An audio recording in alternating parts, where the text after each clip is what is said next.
Whether it's working or relaxing, it's important to take care of your space and keep it clean. It's a way to show appreciation for not just yourself, but for your living spaces.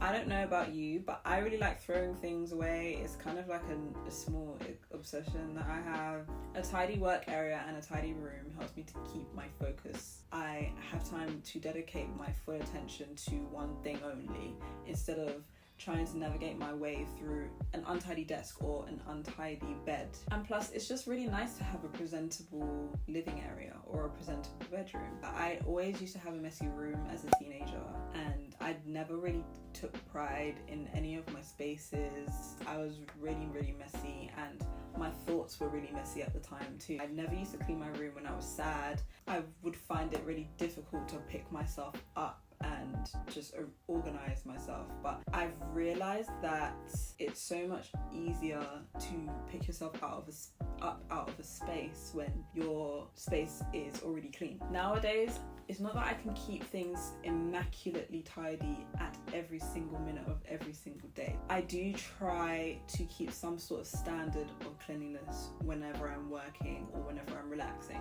So decluttering my space also means decluttering my electronics, like my computer, my desktop, my files. If I leave something for too long and don't organize it, it's not going to get done. I keep the desktop on my computers completely empty so that I don't get distracted by anything I shouldn't be doing when I'm working, like The Sims. I also like to keep my iPad organized and have the apps on my iPad and my phone organized into little folders. I think I want to do a more in-depth video for this. If you want to see something like that, please leave it in the comment section below.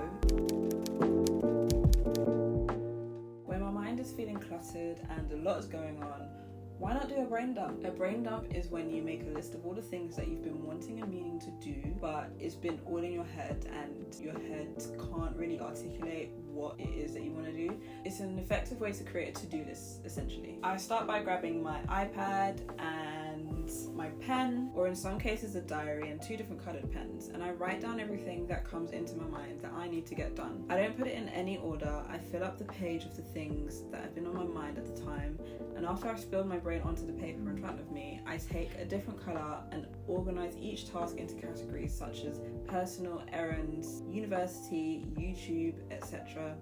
And then when I'm finished, I edit my list by crossing off any smaller jobs that I can do right now or any unnecessary tasks that I can put off for the time being. And after I've done that, I plan them accordingly, and that's how I create my to-do list for the day or week.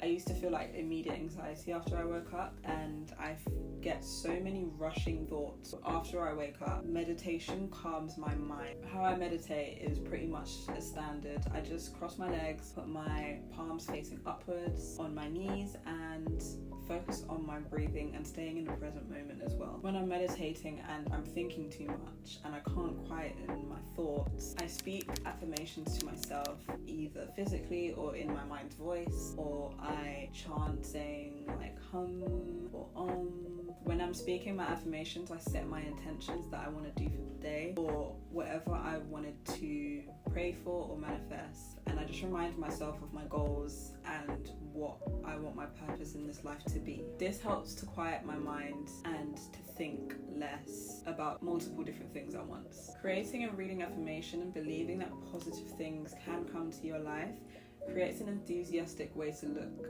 at your life, and it can also strengthen your day-to-day habits that you engage with.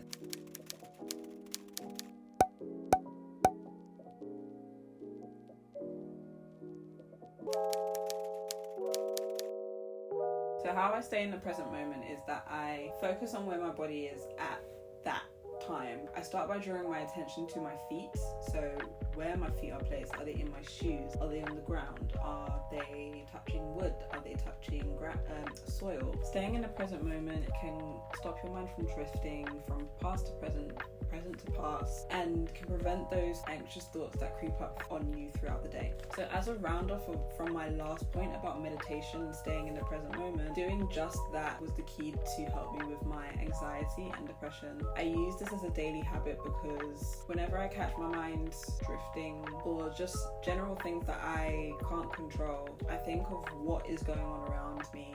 Thinking too much into the future can be pretty damaging, because sometimes you might worry about what it is that might happen and you can't control what is going to happen in some certain situations. Staying with where you are now and what you can do now literally makes all the difference. And with that being said, catching your mind in the moment, drifting from what could have been, what will be, takes an awesome amount of brain power, and well done to you if you can do that already, or if you're just starting, then keep going. It takes a lot of practice, but you will be able to do it. I'm not going to tell you to delete social media. Social media is a part of my daily routine. Deleting it completely isn't going to help me become my better self. Most of the time, I just reinstall it after a few days and we end up getting nowhere.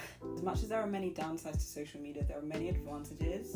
I find that when I utilize it to its fullest potential, I'm able to get the most benefit from it. For example, following pages that post positive quotes, following topics that comfort you instead of triggering you, posts that make you laugh.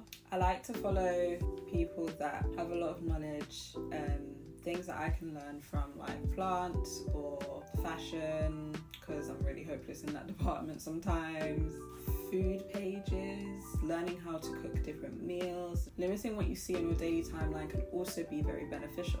To avoid mindlessly scrolling on my favorite apps, I use screen time on my iPhone or my iPad to just limit what content I see or what apps I use. When I feel like I've been spending too much on Twitter and Instagram and TikTok, and I want to focus on other ways of spending my time, using the time limit feature can firmly get a grasp of where my mind is at, and it just stops me from doing things without realizing. If I'm being honest, we all do that. We all go through the cycle of the different apps that we used for social media. So I used to flip my time between Facebook, Snapchat, Instagram, and Twitter. Those are my 4 apps, and I've got rid of 2 of them, and I'm trying to get rid of more.